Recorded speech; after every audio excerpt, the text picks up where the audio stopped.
So if I don't think that you should take birth control pills, if you don't need birth control, what are my opinions about IUDs?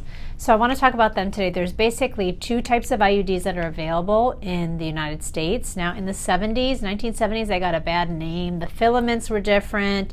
They were a wick for infection because the bacteria and the string just was a conduit for bacteria from the vagina and outside to go right up to the uterus. So there were a lot of infections. So they kind of got a bad name to people who are my age or older, but now they've come back in vogue.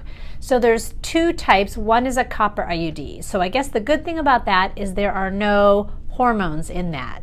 The downside is the copper ions also can affect your nutrient status, so you have to be careful about zinc and your nutrient depletions.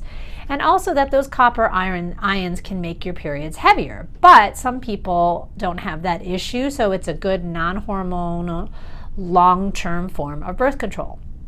The other form is the Mirena IUD, and so that is a synthetic progestin, not a natural progesterone. So what is the difference? So again, it has a little bit of a hormone, and the way that it's marketed is that it does not get systemically absorbed. So I actually had the Mirena IUD twice, and I will say that there are some benefits to having that synthetic progestin inside the uterus. One, it makes your periods lighter and shorter, so if you have endometriosis or painful periods or pelvic pain, it does help that.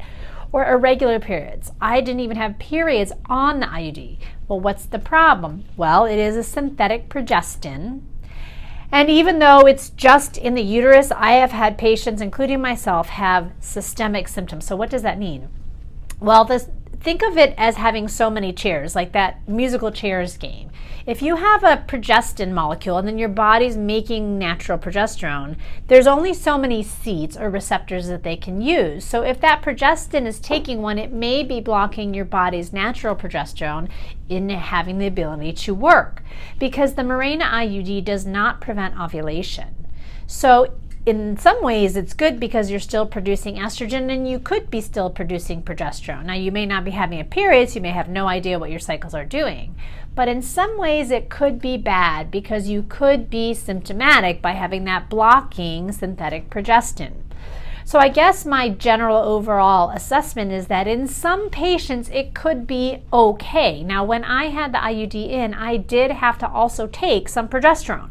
So it's almost like I had the progesterone and I had the synthetic progesterone. I had to take more of the natural progesterone to counteract the competition by the synthetic progestin. So it could be an option because it doesn't suppress ovulation. It doesn't give you more estrogen. It's not oral, so it could be an option, but be careful because I know there are some people who don't tolerate it well.